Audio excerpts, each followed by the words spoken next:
The blame game for the Brexit crisis is now in full swing. The British government is hardening its rhetoric. The EU is not budging on its red lines. And there's now a sense it's essentially impossible to reach a divorce agreement. Well, there's little over 3 weeks to go before the UK is due to leave the bloc. And today, the European Council President Donald Tusk put out a scathing tweet addressed at the British Prime Minister. Well, Alex, in our social media news desk, The Cube has more. Tokes, this is more than just a he said, she said on social media, because so much of these Brexit talks, obviously they're all behind closed doors, but when something is put out in a tweet, a short, snappy statement, we know it's designed for public consumption. And when the President of the European Council, Donald Tusk, a key figure in any potential Brexit deal, Brexit talks, Brexit extension, puts something like this out directed directly at the British Prime Minister, well, this is social media diplomacy in 2019, and it's intended for an effect. Let's bring you into the wording here. Directly at Boris Johnson. What's at stake is not winning some stupid blame game. At stake, says Donald Tusk, is the future of Europe and the UK, as well as the security and interests of our people. You don't want a deal. You don't want an extension. You don't want to revoke. What do you want? He's asking in this tweet. Now, that is a strong position. Particularly interesting, though, is this tweet from Simon Coveney. Simon Coveney there, he is a Minister for Foreign Affairs, the Minister for Foreign Affairs in Dublin. He's obviously part of the Irish government, tweeting in support of Donald Tusk here. Pretty extraordinary when we are seeing what some people are calling effectively a Brexit blame game, the EU pointing the finger now back at the UK and directly saying to Boris Johnson here, hard to disagree with the take of Donald Tusk. Let me bring you another one here. This is from the Bundestag's Committee on Brexit, a high-ranking German diplomat saying here, there is no new German position on Brexit. Frankly, a deal on the basis of Johnson's proposals has been unrealistic. Again, accusing the Prime Minister of engaging in a blame game. But these tweets, as I say, this isn't sort of diplomacy as you might imagine it. These are intended for a European audience to see the state of play here. Now, number 10 Downing Street is briefed journalists in the UK, it's fair to say, saying that the language, that they disagree with the language, but it's interesting that Boris Johnson has gained a lot of support on social media from Brexit Party MEPs, laying into Donald Tusk, laying into the European Union.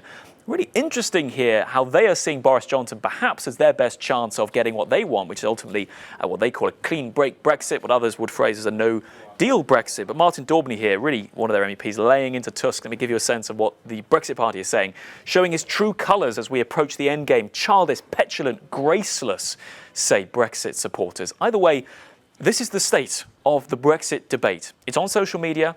It's descending into this kind of talk. And, well, let's face it, it's supposed to take place at the end of the month. So, Tokes, if social media is giving us any indication, it's that we're no closer to an agreement and no closer to any clear strategy going forward. And some very undiplomatic language being used there as well. Thanks there, Alex. Now, meanwhile, Britain's opposition Labour Party has accused the Prime Minister of putting forward Brexit proposals that were designed to fail.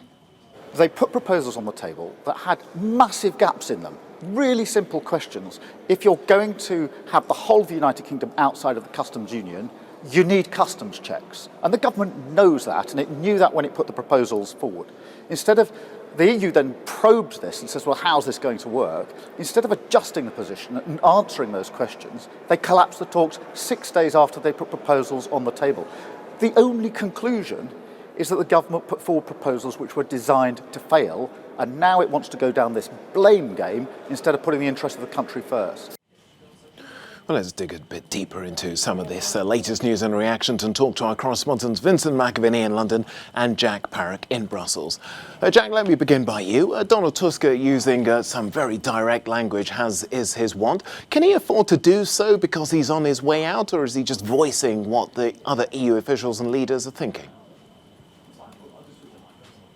A bit of both, to be honest, Tokes. He does have that freedom because his mandate ends on the 1st of November, so he's going to have a bit more freedom to make this kind of statement, but he's certainly voicing the frustrations that other EU leaders have been saying in a much more muted way over the last few days and weeks. I think what's interesting, I think this really is the sort of starting gun on the blame game, and this shows probably from an EU side that they expect no deal to be the likely outcome on October the 31st, because they have said consistently now that it is always, I mean, over the last few months and even years, they have been saying that they will work to do everything possible to prevent a no deal.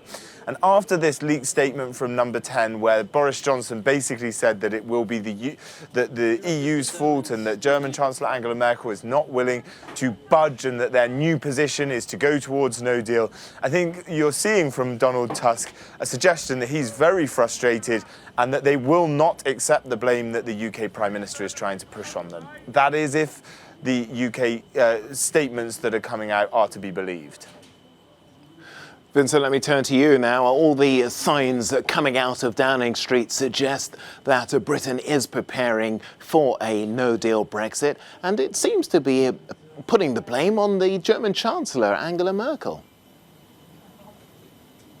Yeah, that's right. There's been a pretty fiery exchange in the House of Commons this afternoon between Sir Keir Starmer, who we saw there a minute ago, the shadow Brexit secretary, and Michael Gove, who is the Brexit secretary. Sir Keir Starmer saying that it was the Irish, it's the Germans, it's Parliament, it's the Supreme Court. Number 10 keen to blame everyone for the failure to get a deal. And many people think that this has been their strategy, that Dominic Cummings, the Prime Minister's main advisor, and Boris Johnson have been basically going through all of the motions of looking like they were trying to get a deal. They sent something to Brussels, as we heard in that clip, that they knew wouldn't work. And now they are simply wanting to point the finger of blame. That quite remarkable text briefing that went out last night, in which the fault was very much put towards Leo Varadkar, the Irish Taoiseach, saying that it was Paris and Berlin that wanted to get a deal done, but he was blocking it because he thought that there could be a sea change here and a second referendum or an election in which another government comes to power. They were talking as well about, in this call this morning, he mentioned, the transcript came out, with Angela Merkel and the blame being put to her. So it very much is a bit of an obfuscation tactic by Number 10 Downing Street to try to cloud what is going on, to try and take out the support that's going behind the Brexit Party and put it behind Boris Johnson and the Conservatives by them looking like they've done everything possible, but that they are serious about no deal. Jack, let me turn to you now. And in the British press in the past, we've often seen headlines of how the EU likes to snatch victory from the jaws of defeat. Is that, even the remotest possible chance of that happening now? Or can we just look forward to an extremely awkward summit next week? I think the summit will be awkward either way, but EU deals with the European Union are often done at the moment of extreme pressure. You see it in recent history, things like the Greek bailouts and deals over migration done at the very 11.5 hour.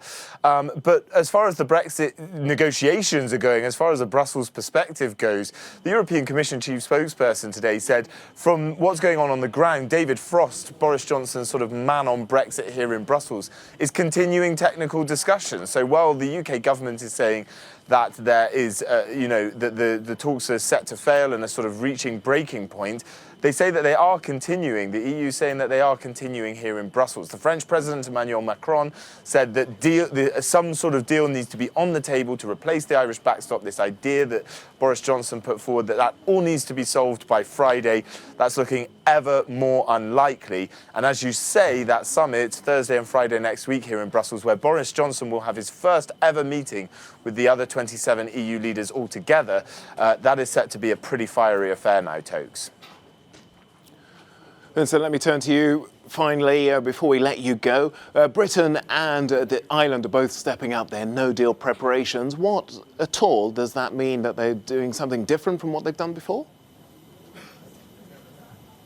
Well, on the British side, the government has put up an update on its no-deal planning. Michael Gove saying that he is doing everything possible to get ready for this, to get ready for a bright future that Britain will have, full of opportunity. And when you go through some of the document, it talks about things like sending out business guidance, setting up a new telephone service for importers and exporters so they'll be able to speak to someone after the Brexit deadline. There is also a temporary tariff regime as well. And if you go anywhere in the the UK at the moment, whether it's the cinema, TV, on billboards, posters, there are signs and adverts for Brexit, telling everyone to get ready for it, directing them to a government website.